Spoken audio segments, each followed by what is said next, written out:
evening, everybody. Welcome to Rivalz Race Chat, as we are here weekly for the 200th time. Adam, congrats. We haven't killed each other yet.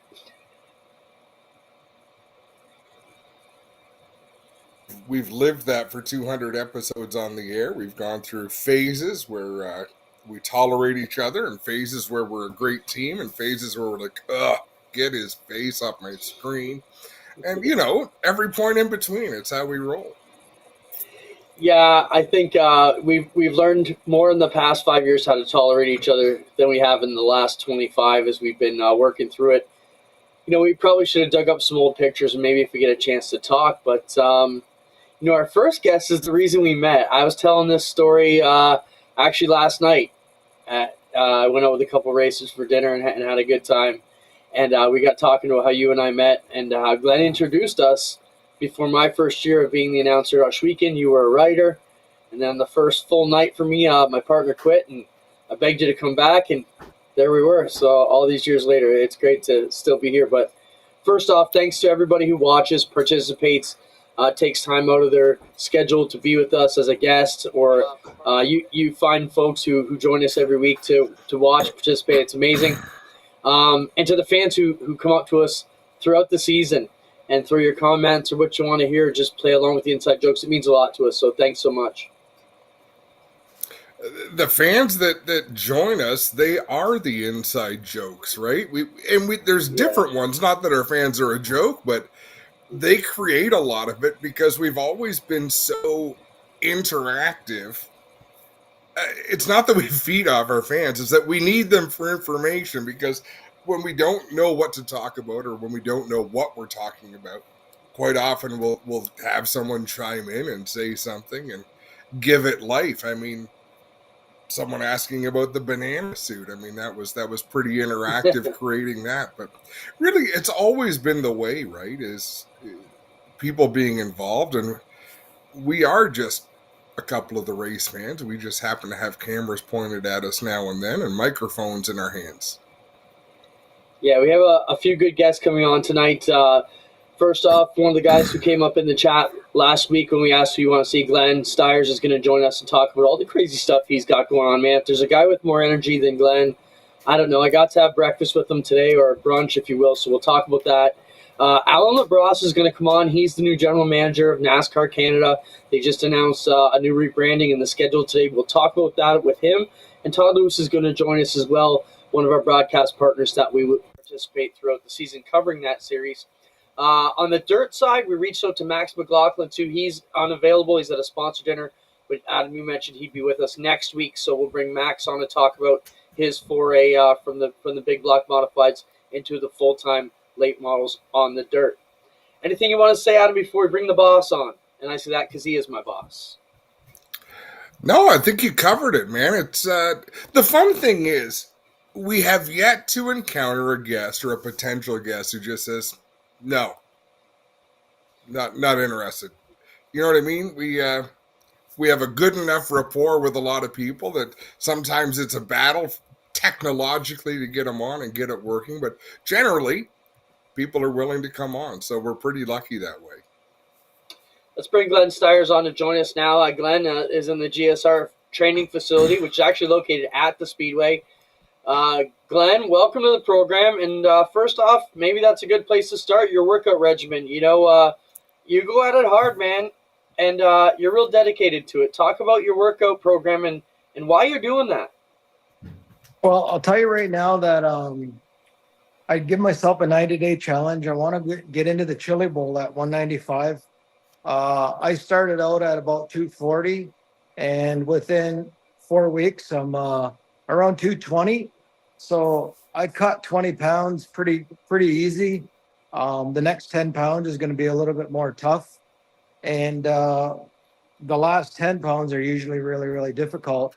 But I've done this. I've cut weight every year at this time. And it's just tough. I mean, everywhere you go, you're celebrating with food, drinks, and being on the road as much as I am. We're always in a restaurant. It's just hard to find a healthy meal when everybody else is eating pizza and wings and drinking beer. It's just very, very difficult.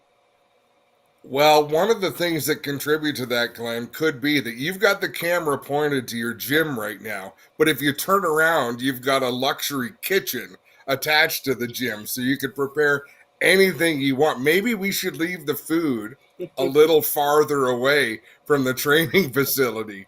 And there, look at that, it's a glass. There should be fingerprints from where you're looking at the food on the other side. But it is a first class facility, and I'm glad to see you getting use out of it. Talk What to I us have here. about. Go ahead.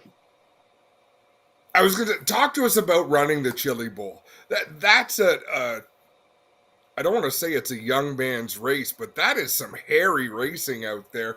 What motivates you to keep going back and doing that?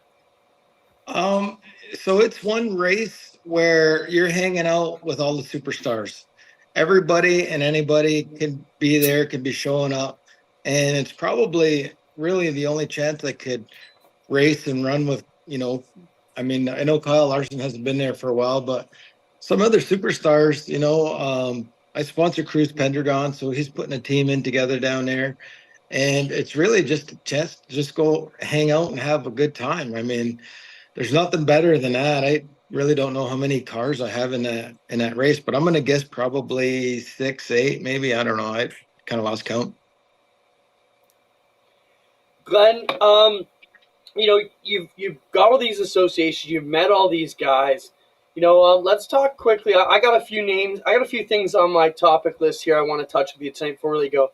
Larson, Jukasa, because we had breakfast today, and no less than two gentlemen came up to you in the 30 minutes that we were eating our breakfast, and then as we sat there for an hour and a half, they kept coming up asking about Jukasa. So I want to talk about how much you get asked that, what your response to that, because I know what it is, but a lot of the viewers here, are wondering what's going on.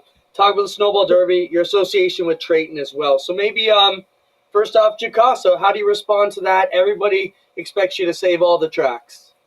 Well, I'm good friends with Ryan Burnham, and I asked him if there's ever going to be a race there. I always encourage him that I have a team here that we could just easily take over there, run all the concessions. We can handle a large crowd. I told him he wouldn't have to do anything, and trying to convince him into putting on a big race. But he just kind of shrugs his shoulders and says, I don't know. I don't care, So he never really gave me a firm yes or a firm no.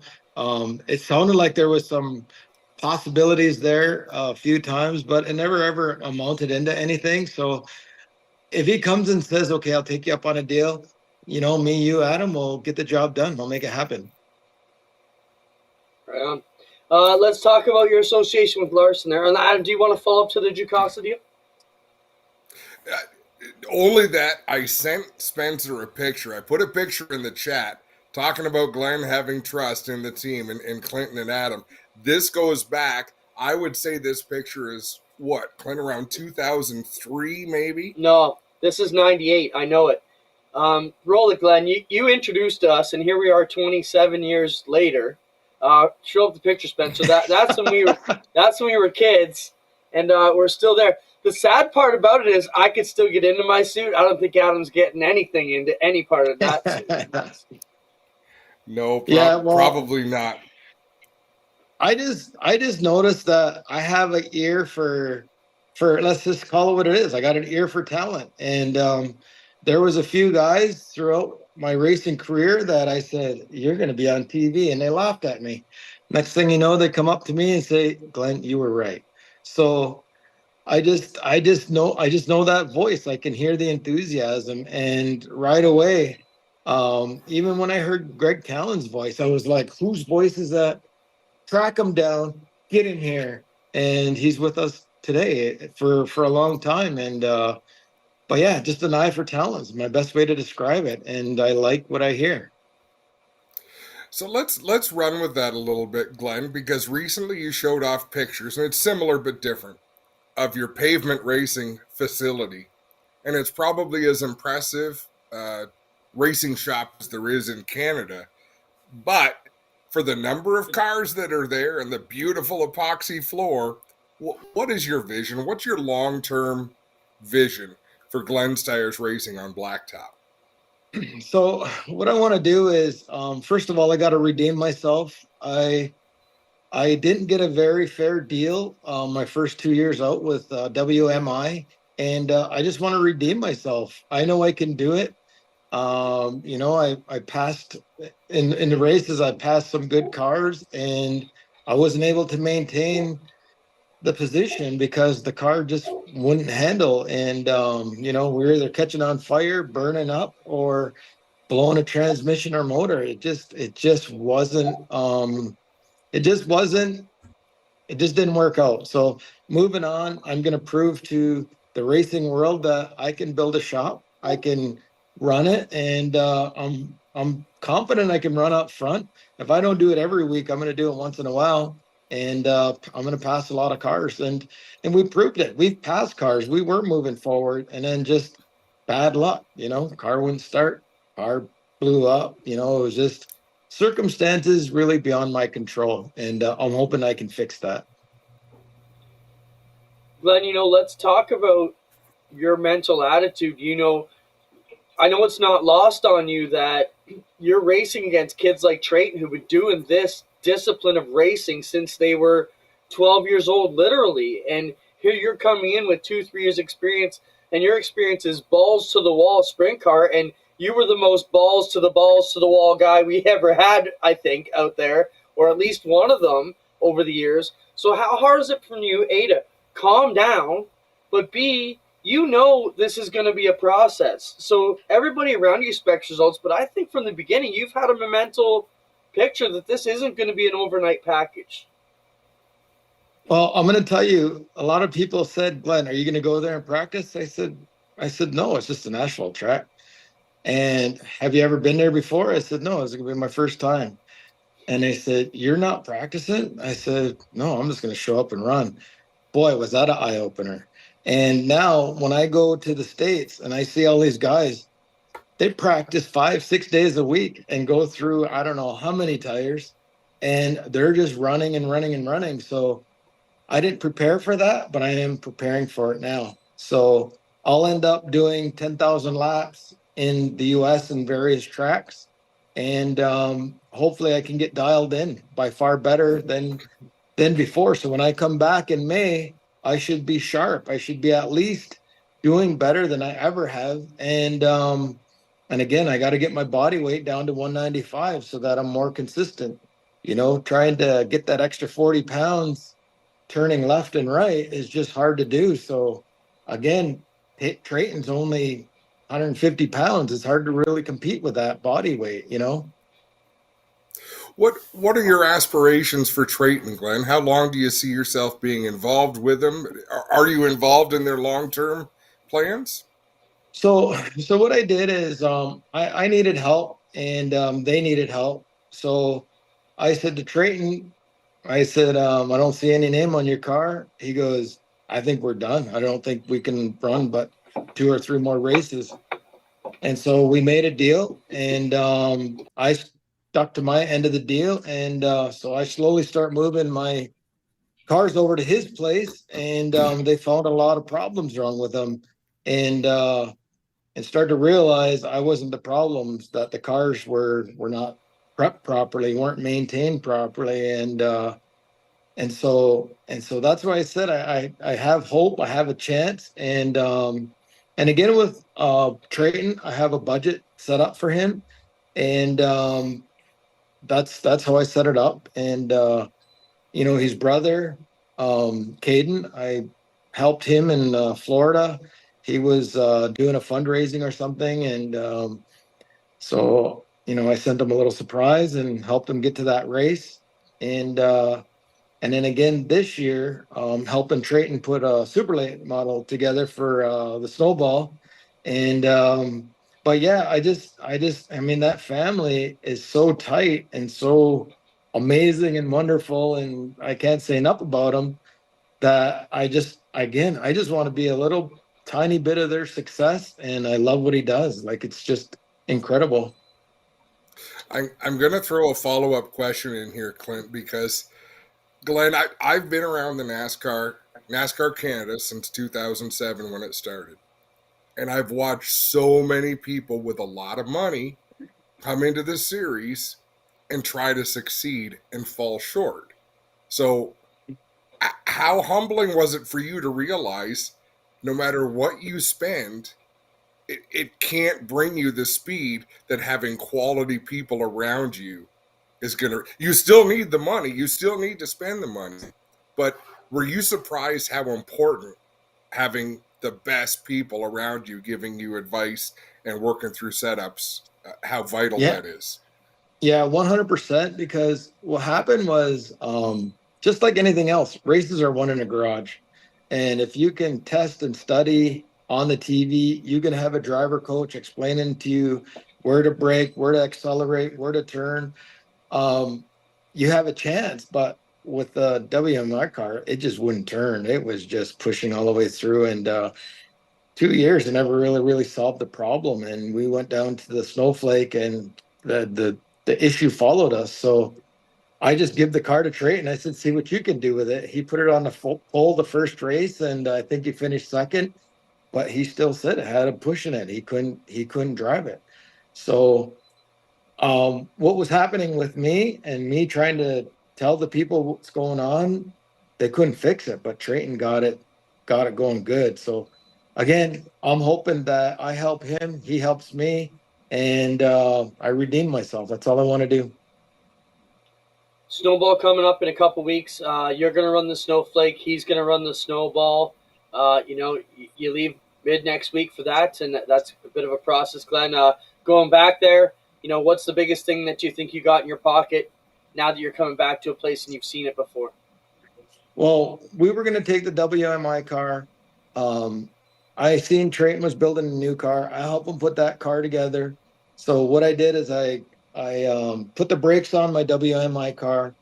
I called some other guys in Wisconsin, I believe, and they have a left-hander car. It won a lot of races, and so I bought that car off of them. We got the whole brand new driveline and everything replaced. It's all new spring shocks. We got a whole new package, and these guys have experience. So that's what I'm doing. And I didn't want to take anything from Trayton by taking his dad and his help away. And so I got a whole new team, some new guys. And like I said, all I want to do is better than I did last year. There's 75 cars there. It's going to be tough. I don't expect, like, I don't really expect to win it, but I expect to pass some cars, and I expect to do better than I have. And like I said, I have a lot of laps in an asphalt car, but they weren't good. The car was not good, and I can't wait to get a good car to see what I can really do. And that's really all it is a challenge for myself. And again, I'm cutting a weight. I'll be 195 when I show up. Let's switch over to the dirt. Another great year at Oshweekend, Glenn. Couple quick questions. When are you going to get Larson back to Oshweekend is a question that is asked here on the chat. I've been telling everybody here that it's tough to get them to cross the border. You gave us a glimmer of hope at the banquet that, we may be able to open that door with High Limit. We don't want to get everybody too excited, but, have you talked to Kyle about coming back to the Big O, and where does that stand today? You know what?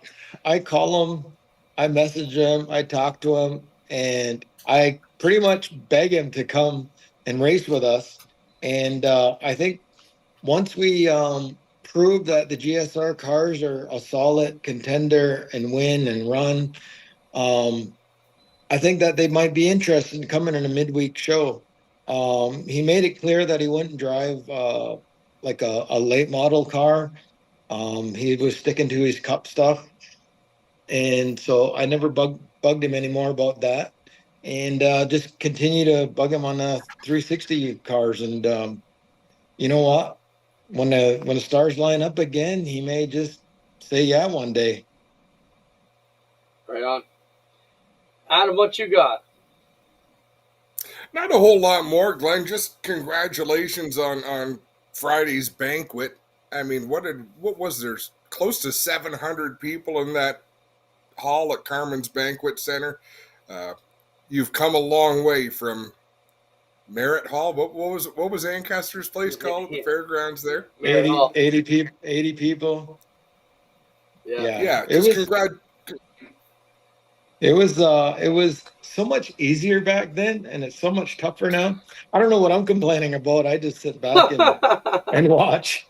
But the other thing that I want to say, Adam, is I ordered all brand new Rottler CNC machinery. So where the NASCAR shop is going to be a brand new engine facility and all state of the art equipment. All like it's going to be a facility that Canada has never seen. And so when you say, where are you taking this? I'm hoping that I take it to the next level. I hope that the Americans call me and ask me to build some engines for them. I hope that I build, as good as the chassis were, I'm hoping that our engines are just as badass. And I'm predicting that we're going to be able to do that. Glenn, let's Well, we're jump going to back. be here to see it. I want to jump back to the Speedway for a second, Glenn. We got you for a couple more minutes before we bring in Alan Labrosse. Let's talk about, what's your vision for Ush Weekend short term? We've seen a lot of improvements in the pits. I can get on here and talk about it, but it's your money, it's your vision, it's your backyard. What can the fans look forward to, or what are things that you're maybe trying to do with the facility here in the next couple of years? So my plan right now is, we run the go-karts on Thursday night, and it's hard for them to get around in the pits. So you're going to probably see all of that section paved from coming off the go-kart track, going onto the go-kart track, and another little strip of parking for the cars. And the new building in the back, I'm putting a parts store in the back. And that's going to start going up mid-January. And then beside the go-kart, I have another building going up. It's going to be a big one too. So I'm going to have a lot of room and space, and we're gonna blow these guys' minds. You'll see. I got one last question before I. So Glenn, I just want to talk about with their G-Force thing. Okay, so you were the first one to buy into giving it away for free. A lot of the other tracks maybe don't feel it's a great deal. Why do you still feel showing the world the package is a better plan than worrying about the 20 people we're missing at home? All right, so let's look at how many we sold because we started out. We sold how many views? 8, Not 10? Yeah, not many. Right. So how brilliant is that?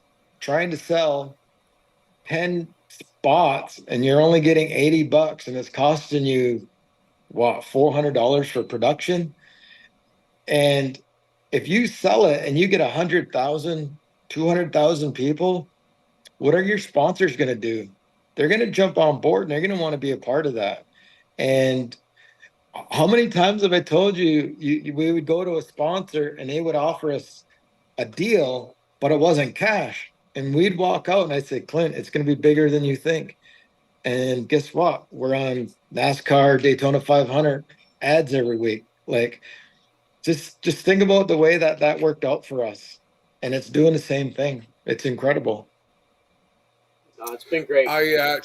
You might like this, Glenn. I was watching Pat McAfee's show. I mentioned this last week on TSN. Well, he's on ESPN. But they had the owner of the Utah Jazz, who is a very young billionaire, talking about how he sets up for people to be able to see his product, which is the Utah Jazz play basketball. And he's been setting up more and more streaming deals, not even talking about television, but streaming, because he said, all that matters is eyeballs on my product. That's all I care about. 100%. I agree to that 100%. It's been great. We'll let you get back to your workout, Glenn. Thanks for joining us here on our 200th show. From all of us at G-Force and everybody involved, we appreciate your support and believing in all our dreams because, you help us make them come true, and we really appreciate that. You know what? Keep up the great work. You guys kill it. You knock it out of the park, and way to go. Really proud of you boys. Well, thank you, Glenn. We appreciate it. You've been a great enabler, and we appreciate that. That's a good way to put it. Awesome. Have a good night. Thanks, boss. Glenn Styers joining us from the GSR training facility. We definitely appreciate that. And So much, man. We could talk to It's Glenn for hours. it's not rocket science when it comes to Glenn Clinton.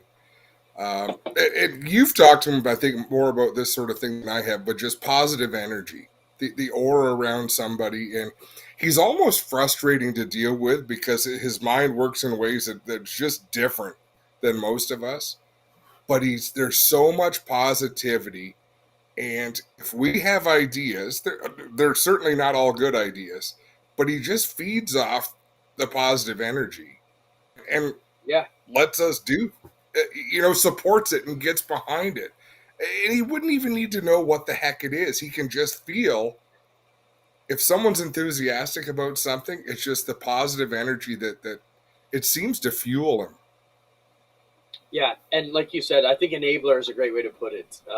So great to have Glenn join us. He's got a lot of stuff going on. He told me he plans to be running a ton of laps, and he told me his goal is top 5 in the points at Oshweekend in the sprint. So he's not giving up on that either. So he did have a good run at the Nationals. I think it was ran good on the Friday night in the qualifying heat. I should have said this to him while he was on. He has had moments in the NASCAR Canada series where he's looked really good. But again, it's surrounding yourself with the right people and the right confidence and the right spotter. He can drive a race car. He just needs to put it together. Yeah, I think Schrader took me aside at the big NASCAR race and said, "Look at, he's still got it. He goes, you go through these lulls where you think it's you, but it could just be the setup or whatever. But he goes, he's definitely still got it. We're waiting on Alan Labrosse to join us, the new general manager of NASCAR Canada. We'll talk about their new schedule. Spencer, throw up the schedule. We can jump into that, chat a bit. Todd Lewis is going to join us as well. But here it is, Adam. Maybe let's just buzz through it quickly. So Canadian Tire Motorsport Park, same weekend it's always been. Shawjay, close to where it's always been, moved up a week or two. Then eastbound.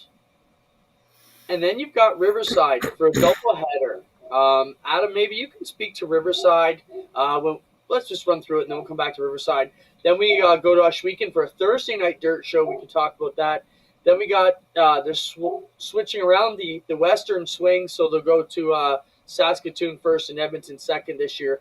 Instead of a midweek show for Saskatoon, both on Saturdays, and then GP3R. Delaware moves up into mid-August, and then we got ICAR, CTMP, and its traditional weekend, and then Autodrome Montmagny will finish the season. So, what do you think, Adam? I think Montmagny doesn't roll off anyone's tongue in English. What do I think? I think this is going to be a very challenging schedule for some of the race teams. Saturday and Saturday out west. That's like the old days, what we used to do with BC and Edmonton. I love the thought of Saskatoon's race being on the weekend because I would really like to see what that place could do if they had Saturday energy. First couple of times we were there on a Wednesday, it was really novel and the fans bought into it, but it's been tough to get a crowd. Doubleheader at Riverside, that's another place where I say we as though I'm a part of it. I'm not. I just show up and do my thing. Riverside had so many tough swings, bad weather, trying to get that race in September. So I think it's really cool to get that in the heart of the summertime. I'd love to see what they can do to bring the fans in because there's not a lot of oval tracks we go to, Clinton, where our race is not the biggest race of the year. The NASCAR race is not. The IWK 250 is the biggest race of the year at Riverside. And it's always been maybe an unfair comparison, but I'd love to see what they can do with a big weekend, 2 races. It'll be tough. I'm going to miss Toronto, but I absolutely love that we're finishing the season in Quebec. I think that'll be an unbelievable atmosphere, and I think it'll be a lot of fun. Yeah, I'm excited. You and I have a crazy schedule, and we're always worried this time of year to see how everything that we have to do is going to mesh together. But I think we're heading for a pretty exciting summer as far as what we'll be up to, and the way our schedules are going to. I think it's fantastic. We probably shouldn't speculate as to why things got moved around. I can speculate why Oshweekend got moved. I mean, we had the chance to try and figure it out, to just try and always push things a bit better. And I think the Thursday night show with a big Friday night sprint car show attached to it is going to be amazing. We've got all the 360 groups, except the ESS is the last one we're trying to get involved. But we're looking at a big Summer Nationals on the Friday, so that's going to be a big July 11th and 12th at Ashweekend. So we're excited about that. And let's be frank, Clinton, I don't think 2-day show at Ashweekend worked. I just, No, it didn't. You know what I mean? Hit it really hard and hit it once. It was a great try. Like, you don't know some things unless you try. I love the fact do it once. Toronto, the issue with Toronto, because of the Olympics, IndyCar moved that date back. Now, there's probably a lot of other factors as well. I thought Pinty's paid the purse for that race, and I don't know if Pinty's is going to be paying purses for races next year. So there's a lot of things at play that people need to realize. It's not just, it's very expensive for a track to host a race. There's a lot of reasons that go into hosting races. So sometimes when something seems clear, it's not. You know, and again, we are totally speculating now. I don't have my official insider hat on here, but you know, I've read a lot of comments say where everybody said it's, you know, it's because the Western Swing, it interferes with the Western Swing. I'm pretty sure Saskatoon and Edmonton would move that race a week or two if they needed to, together, if they had to, for the Pinty series, if it meant getting it. I think there's definitely more factors involved there. You know, hey, it's fan based. I mean, we are all looking at our events and trying to figure out how we could make them better and what we could do to really hammer one in.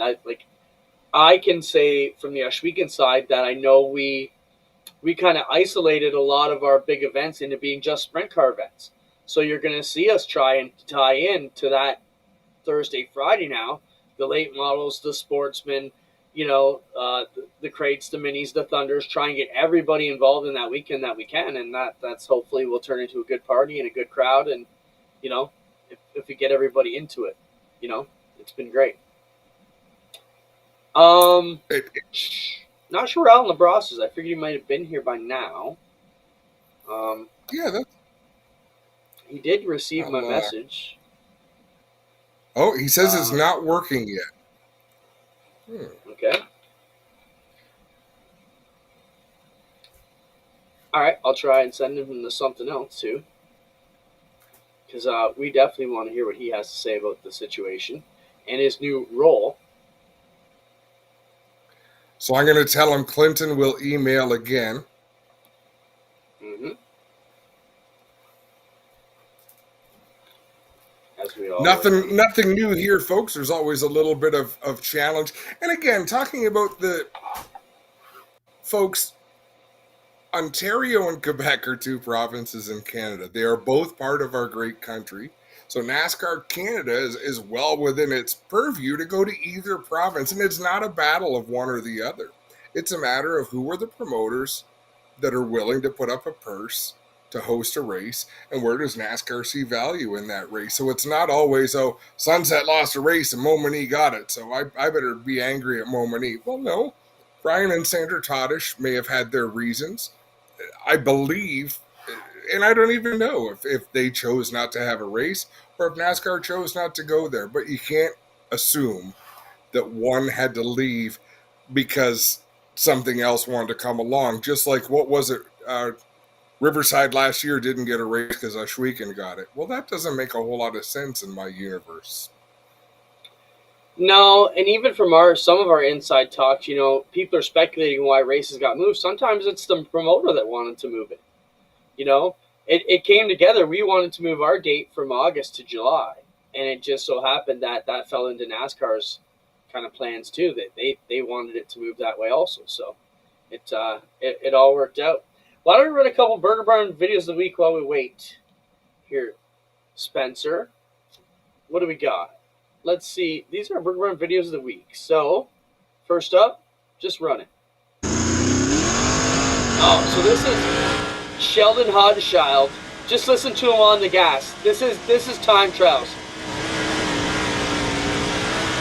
on a short track.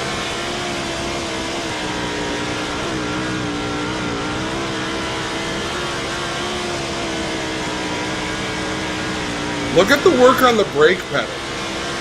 Yeah.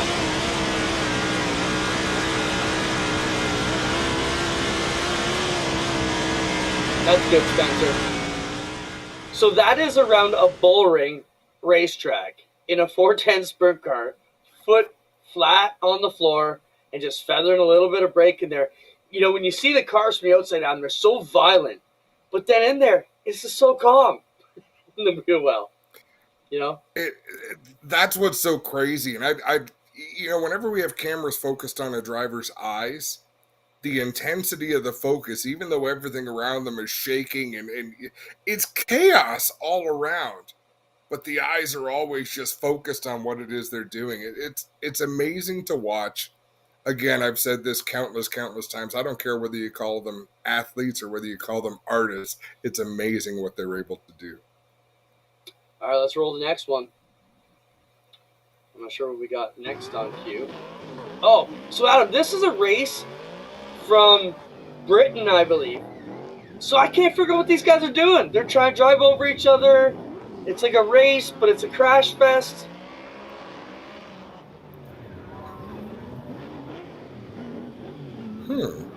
Like cutting each other off, rubbing each other. So one of our fans must know what's going on here.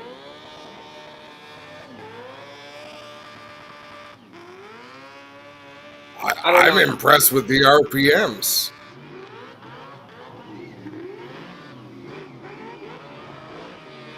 And then they were talking 56V and stuff. I don't know. Maybe they were electric. I don't know. Whoever knows what's going on here, fill us in. And we got one last one. This is remote control MotoGP. I thought it was a cool little thing. Watch these guys rip around on their motocross. These are gas-powered, remote-controlled mini MotoGP bikes. Because who doesn't? Now the fascinating thing here, this is Alan Labrosse's background. So I see that Alan has logged on, so he can tell us all about MotoGP. Although he's full size. Alan is full size and rode full size motorcycle. All right, that's good, Spencer. That's our Burger Bar videos of the week. We'll welcome Alan Labrosse to the program now.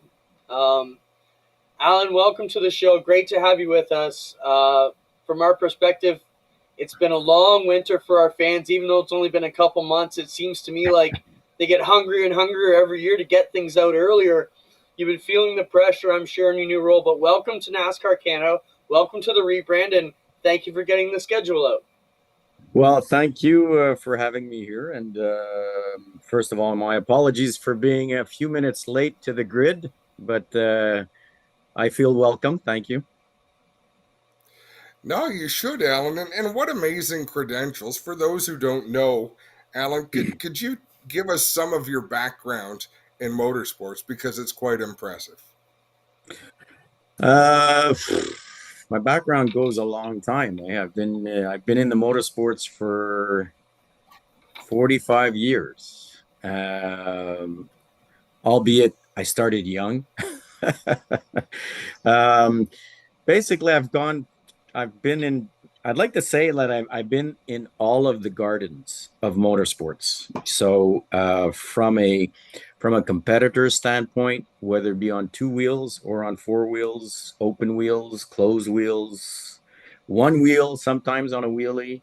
So, from a competitor standpoint, I've been there. From a professional motorcycle racer, automobile racer, manager, agent, I've been there. From team owner, team operator, championship winning team owner, operator, been there.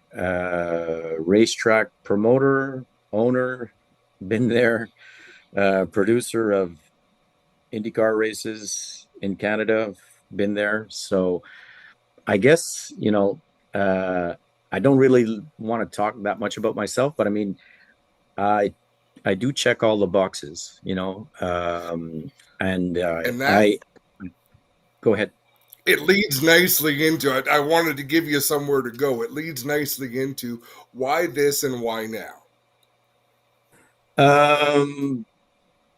I probably, the passion really never gets out of your system until you're even when you're buried, it's still in there with you. So the it's an honor. It's an honor to be chosen by the executives of NASCAR. This series itself, NASCAR Canada series, Pinty's series, I should still continue to say because we're still in 2023, but and prior to that, the Canadian Tire series and so on and so forth. This series has so much potential, and we have not really yet tapped into its full potential from a competitive standpoint.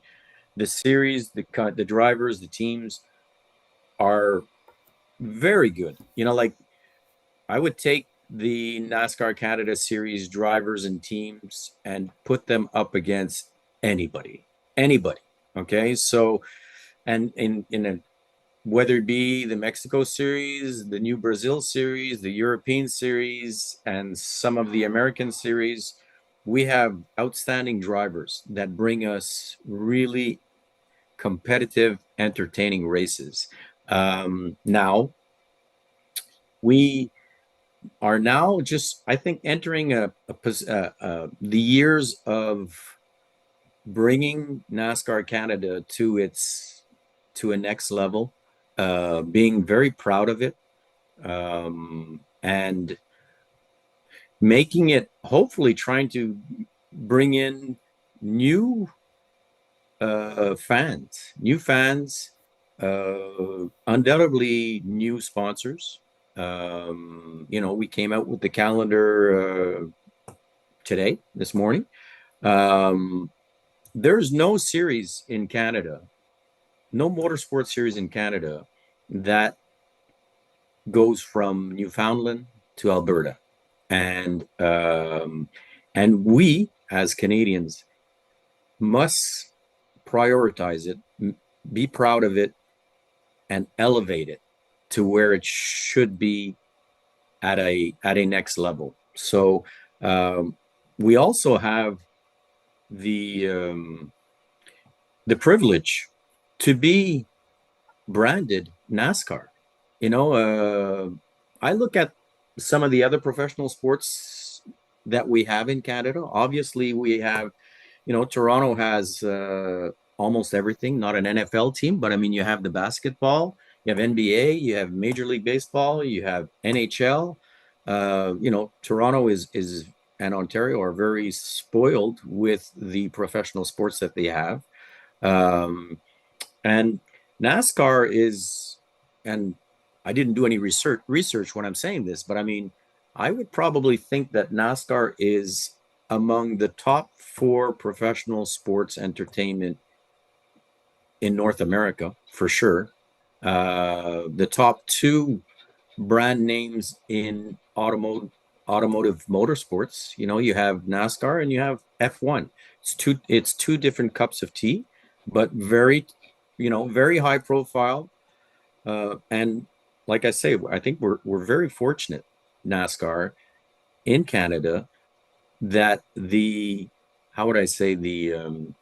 head office of NASCAR are investing in our country. Like, we have NHL, but NHL is we have teams in the NHL, but now we actually have a series, and we've had it for years, but there's a lot more room to exploit it. And as somebody, some teams, some people have spoken to me about the calendar that came out this morning and the expenses associated with it and so on and so forth. And I understand that. I understand it. And it is our responsibility to elevate the corporate participation to meet the level of the calendar. Okay, so that is one of the priorities that we need to reach out and succeed in attracting new corporate sponsorships, Canadian companies that will be proud to be associated with a Canadian. I'm tempted to say coast to coast, but I mean, no, we're not in British Columbia, but I mean, there's nothing like it, you know? So, anyway, I'm just rambling I'm going on to jump right in here, Alan. So my question for you is, and that's great. We're going to bring Todd Lewis on too. Todd is obviously the pit road reporter for TSN. He's joining in, and this is his time slot. But we're having you on. Todd can join in to discuss too, because I'm sure he may have something he'd like to ask you as well. So Todd, my question for you, Alan, you touched upon it. You know, there's lots of things that we could talk about, but you said it there. You know, how do we get more sponsors involved to help out the teams to make this schedule work for them, financially? So, what are you telling a guy like Larry Jackson today to help him get through the schedule, which is impending on him very quickly? And corporations are already making their deals. You're almost late to the door already. So, how do you help out a guy like Larry Jackson? And I guess part two of that question is, is this a coaching thing? Or is this you with your experience, which we know you have a lot of corporate dealings with, bringing them to this type of racing? Is this something where you're bringing the leads and pointing these people to it and helping with your team? Or is this something you're coaching and trying to get these guys up to speed? And not to pick on Larry, but we all know those are one of the smaller teams that need the help. Hey, I don't. First of all, I don't see it as picking on Larry at all. You're taking Larry as an example, and I can relate to that because, and being fair, Larry is not one of the wealthier leading teams. Okay, he's middle of the way, and to answer your question, coaching, I don't know if I'm coaching or anything like that. Probably am. Leading, yes, and coaching. And I mean, hey, we're November 21st, and I've been on the job for a couple of weeks now. Okay. So would I have liked to be on the job sooner? No doubt about that. Okay. Because it would have allowed earlier opportunity to knock on doors and so on and so forth. But having said that, it's not too late. I mean, things happen. Yes, there's marketing dollars that are budgeted sooner and go out. But you know what? I'm not really a bullshit guy, so it doesn't matter. I mean, it doesn't matter what time of the year it is. It's never too late. Okay. So there's opportunities throughout the year. We got to find them. We got to dig them out if they need to be digged out, and bring those corporate sponsors in. So, now we have 2 presenting sponsors, and quite possibly a third one very close, and hopefully other additional sponsors that will come on board during the course of 2024. So to go back to Larry Jackson, I wish I could help him now. And what we are doing now is to see how we can address new monies, and that will be funneled back to the participants, and how those monies are funneled back. Give me a little bit of time. Okay. So, I don't like to ask for time, but it's the reality. It doesn't come like snapping your fingers, so, but there's no doubt in my mind that we will bring new sponsors, new fans, and the series to a level of which we have hoped for, and we will. And the reason I believe you, Alan, is you brought us Andrew Ranger and Walmart together I mean, so a little bit more history on Alan Labrosse, but did you put that together, Alan, or were you you were certainly the agent, I believe, at the time that had Andrew Yeah, Ranger and that, Walmart? yes, I did put that together, and actually, like you referred to Walmart, I referred to Procter and Gamble. Okay, because it was Okay. Procter and yeah, yes, it was Walmart. Okay, but it was Procter and Gamble that got us into Walmart, and it's Walmart that how would I say that came on the bandwagon and says, you know what, we like this. Okay, so and that Andrew Ranger, Procter and Gamble, Walmart association lasted, I think, 8 or 9 years. So which I mean, the only other sponsor that was, well, there's Castrol with DJ that's been there for since day one, and so on and so forth. There's Canadian Tire that was there for 10 years. There's Pinty's that's been there since 2016, and so they're going to be going on 10 years. But yes, I mean, you got to be at the right place at the right time. But in order to take advantage of opportunity, you got to be at the right place at the right time, and you have to make sure that you position yourself there. So, yes, I mean, I don't know what else to say. Yeah. No, Alan, I just I'll wanted jump it in. to be a brag. Yes, please, Todd. I Sorry, was about sorry, to guys. introduce the great Todd Lewis. Oh yeah, yeah. You must have me mistaken with somebody else. But Alan, I want to mention something that you mentioned, that you're talking about your enthusiasm, and you see the enormous potential in the series going forward. And it seems like your job, in a sense, is to help illustrate that to potential partners for the series, to have them and bring them as part of it. And the other part of that too is illustrating, showing that, and bringing in more fans to the series as well. It's a two-part equation in that sense. Well, I mean, what I said earlier, the various gardens that I've been through, and so on and so forth. Well, I've promoted races for a long time, owned racetracks, been through hell.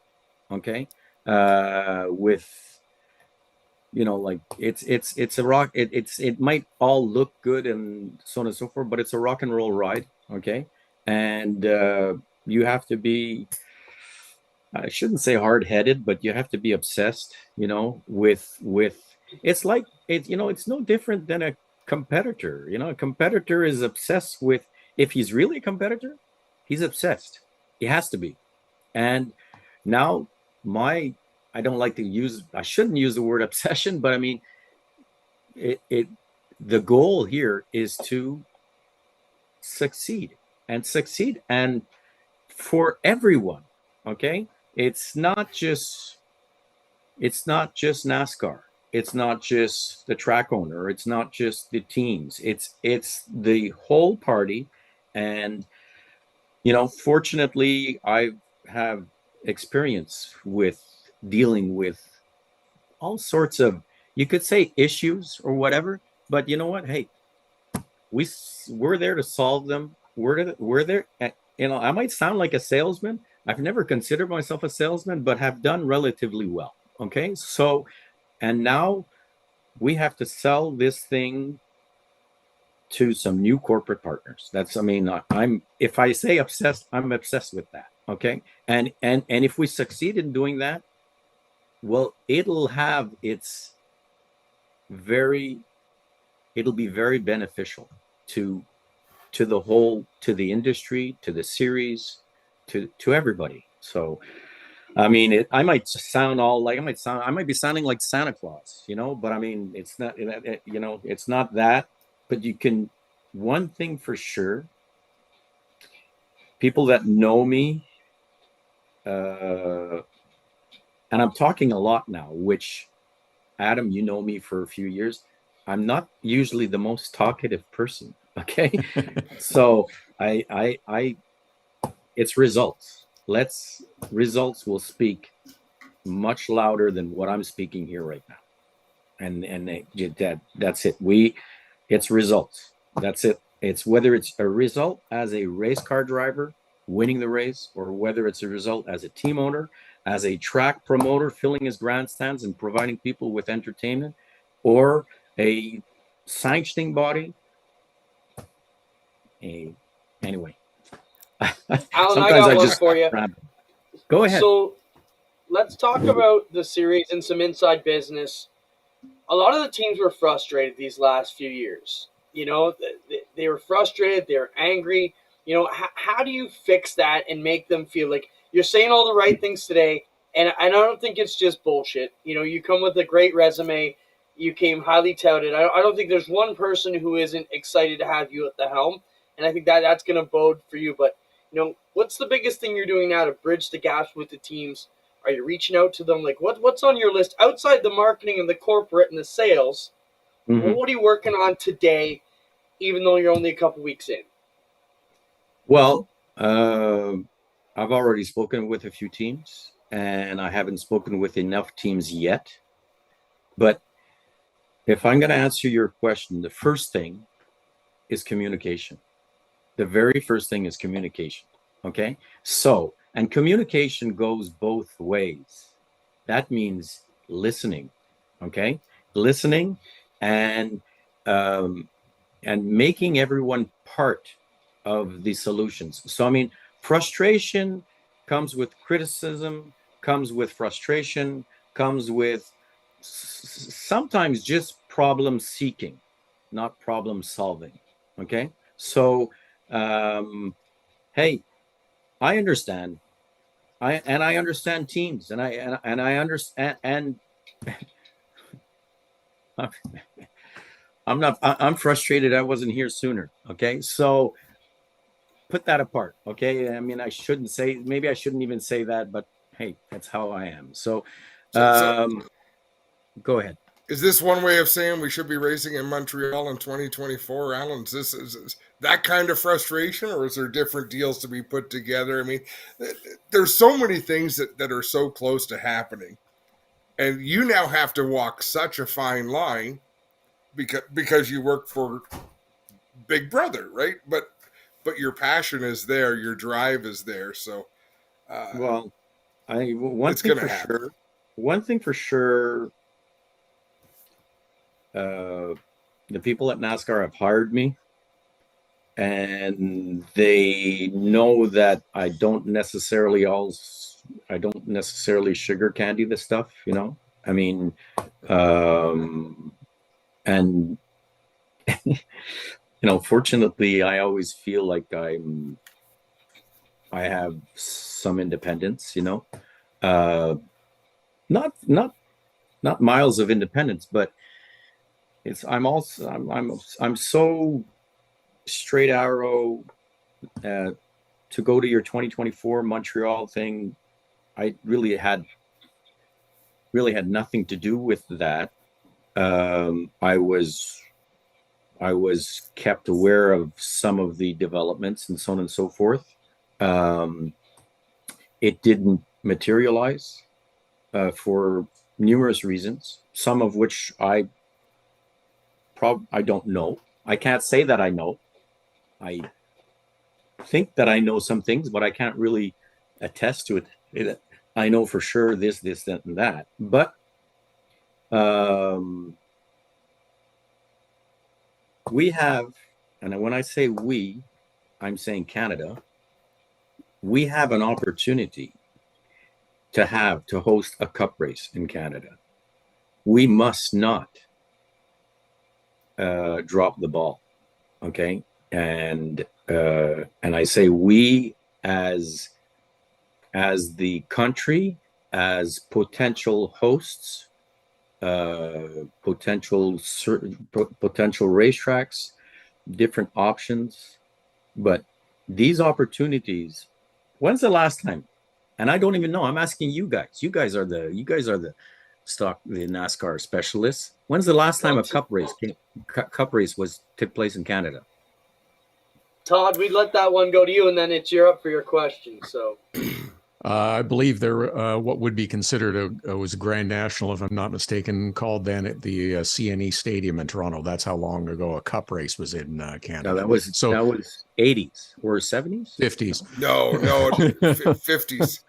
It was Richard Petty's first race, I believe. That was, Oh, yeah, wow. that's how far back it goes. So yeah, the guys are doing a good job putting you on the spot, Alan. I really like that. But I'm, I no, you know what? I was going to say you don't feel you're being put on the spot. You took the job yourself, and it's like you see the potential, you see the opportunities. So now, as you've said, it's about let's go make some things happen. yeah, Let's produce, and let's see how far we can grow. No, it's not going to happen next month or the month after mhm, that. This is going to be a long-term process, but I like the attitude and approach. yeah. A long-term process, yes, but we want to get there as quick as possible. Sure, You know, absolutely. you know. So if they're no, I don't feel anybody's putting me on the spot. Like, hey, I mean, we do our best. You guys do your best. I do my best.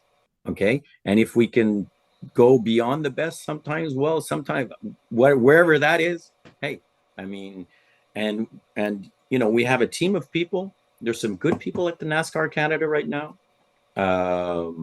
There's some good people at NASCAR International that are helping us.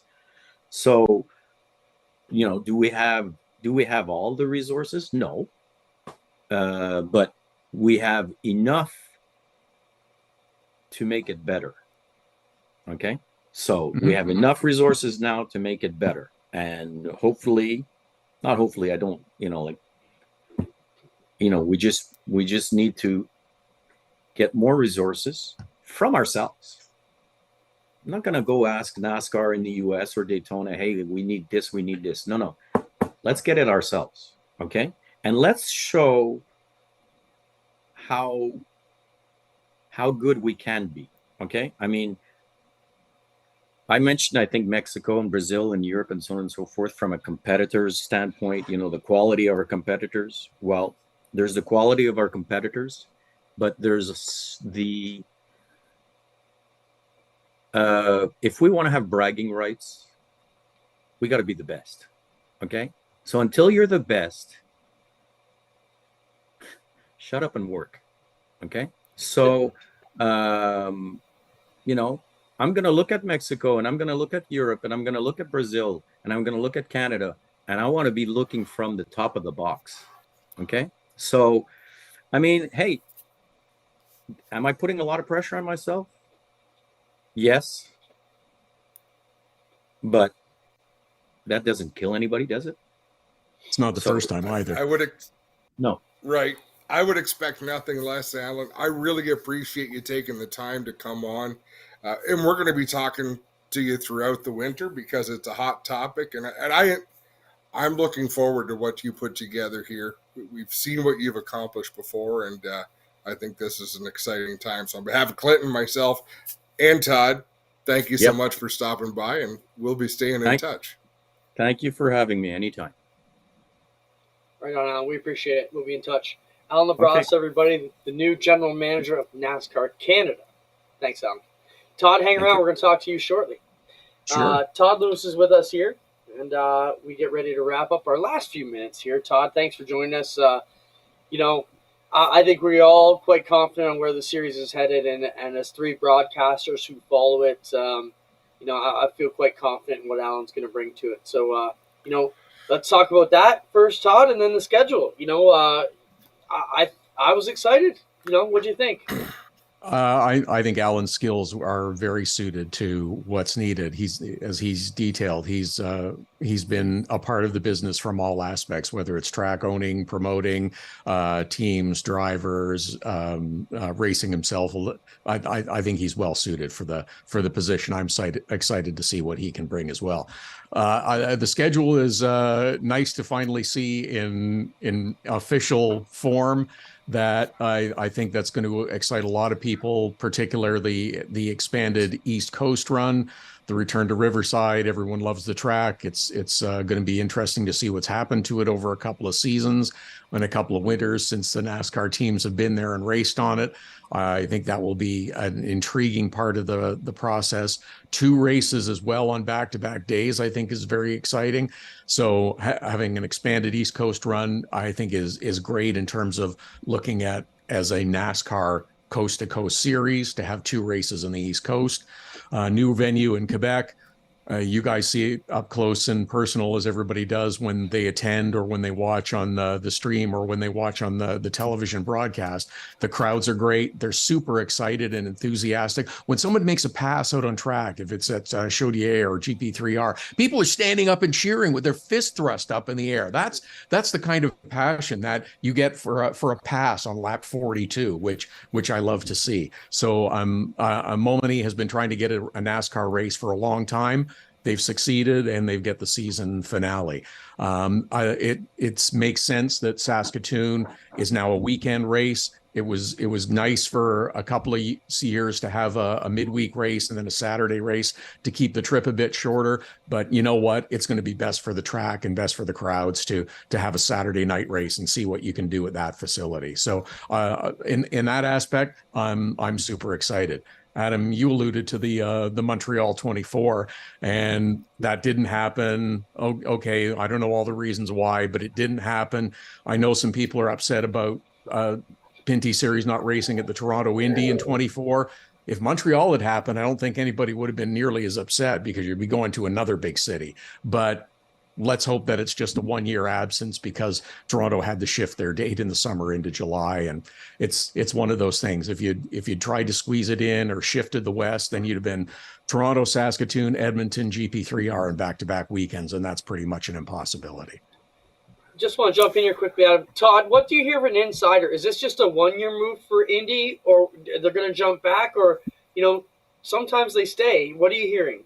Undecided at this time, as far as I know. This is not insider knowledge, but it moved for next year. That I know. The Indy and Toronto used to actually be on the third weekend in Toronto. It moved forward a number of years ago, but it's moved back this year because they had to juggle a number of other races for television and other considerations. So they're a week later in July in 2024. We'll see if it's just for 1 year.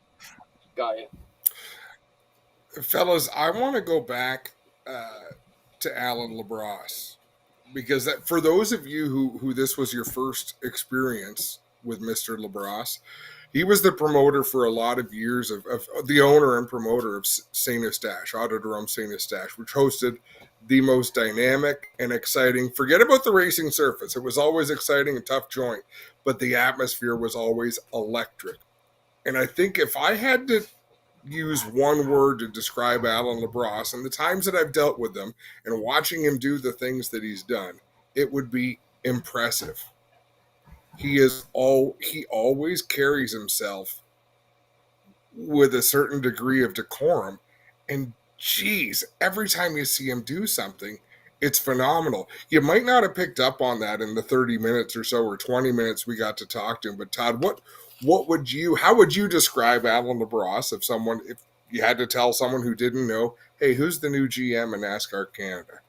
Along the same lines as you mentioned, he's a professional. He is a professional, whether he's promoting an event, his track, a team. He understands how to do business. He understands return on investment for all parties, not just I'm going to make this deal and I'm going to win and you're going to lose. It's how do we put this together so that you achieve what you're looking to achieve and I achieve what I'm looking to achieve.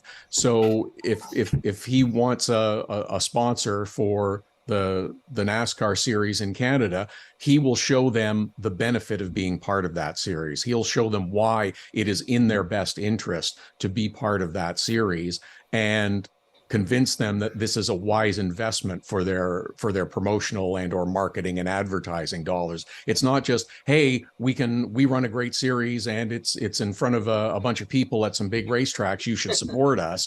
He will actually justify why that takes place, and he brings people together to make a deal that way. So that's the part that I think he is that makes him a very good choice for that position. He speaks the language. And Clinton, I know you haven't had a lot of dealings with him either, but it's important for me that people realize what a big score this is for NASCAR Canada to have him on board, because I think he can lead to some amazing things. Sorry, Clinton. And it's not to become the NASCAR Quebec series, as some whiners have suggested, quite frankly. Boy. I think that's a stupid statement.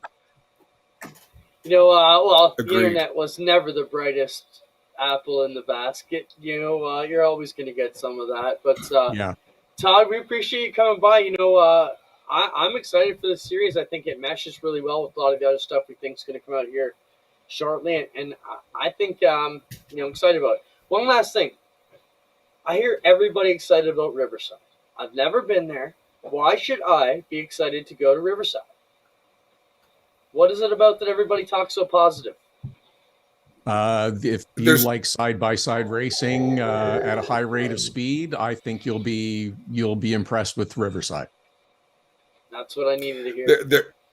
there was two correct answers to that. Todd's was the first and most obvious. It is bad, fast, and competitive. But the other, Clinton, is the people. Yes. Everything about that part of our country is phenomenal. I know the teams loved being down there. But it is a first-class facility and fast. You don't realize how fast they're going until they start to crash or start to slide. Like, holy cow, they were moving. Isn't that usually how it goes? Yeah, accurate. To a degree. Accurate.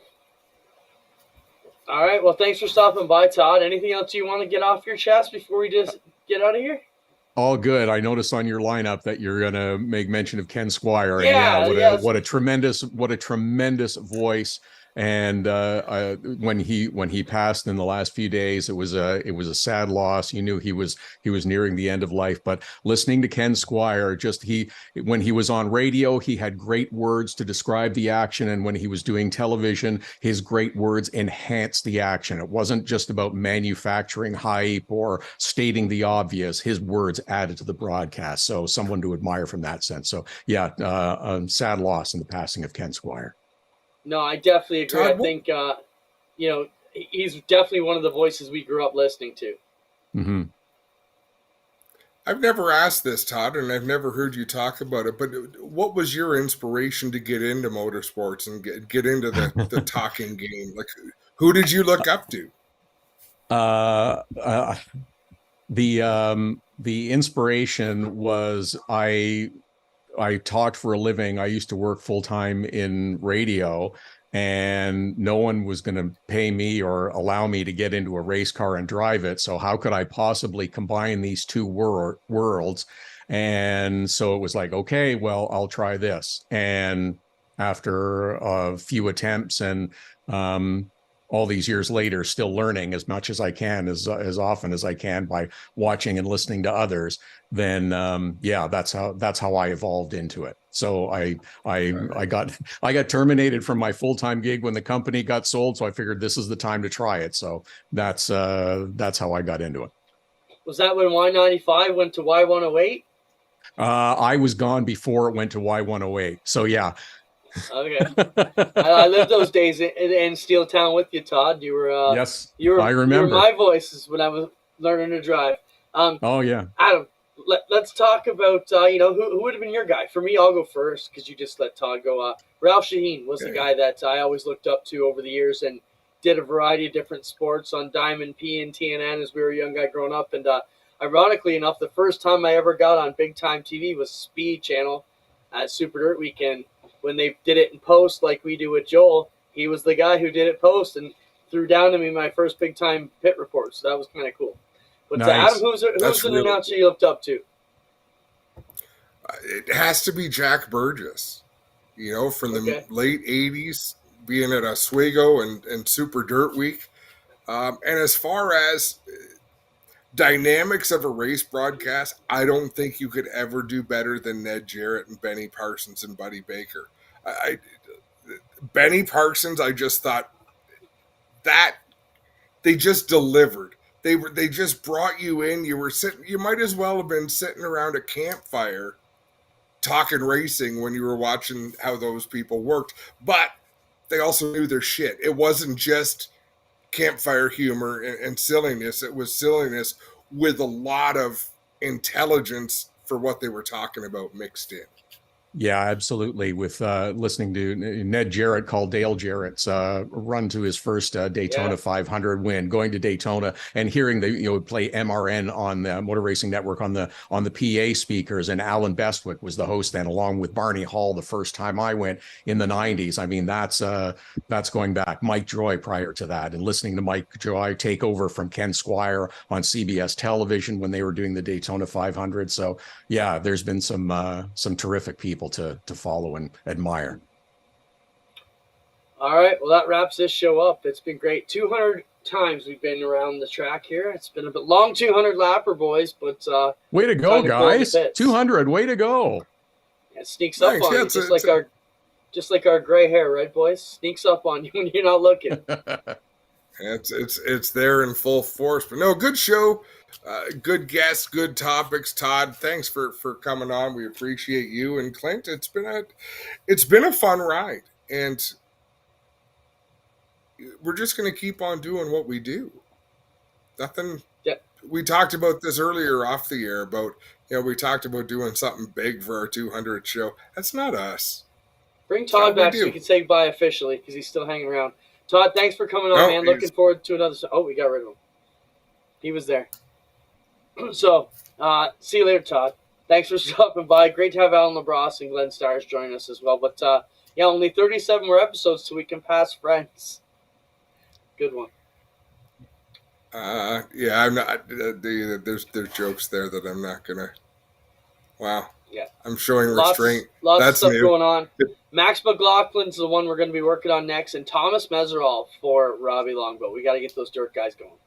So, and before we go, Gary Calling has mentioned this a few times. Adam is still awake. Gary came with us to Syracuse to the trade show on Saturday. And, you fell asleep on the ride home? Yeah, I fell asleep on the way there. I was driving. So then he got in and drove, and then we came home. But, so in my defense, Gary drove half the way. It was like having another kid there. I paid his way into the show, then we stopped at Cracker Barrel. I bought us all dinner, like for crying out loud. But Gary's done a lot for our family. He's the handyman. You got to pay the sleeping tax. If you're going to sleep, you got to pay the tax, man, That's it. Great job by everybody joining us. We really appreciate it. And, we couldn't do it without you. It's a great way we can get together, and hopefully we can keep your racing season extended a bit by talking. So that's all I got, buddy. It's chicken wing time at my house. 200 shows, and we still can't function with the delay. If you notice that, like 200 shows were better than we were but it's still so challenging because you have to give someone like a quarter of a second longer than you normally would after they finish talking to have normal conversation. And it really is those awkward. I think we've both gotten pretty good at smiling. Like instead of reacting like, what the? You just smile it off and keep on going. Anyhow. That's all we can do. All right, everybody. Thanks so much, Spencer. Obviously, we'd be lost without you, buddy. Thanks, everybody, for coming out. We'll see you next Tuesday as we do it again here on Race Rivals.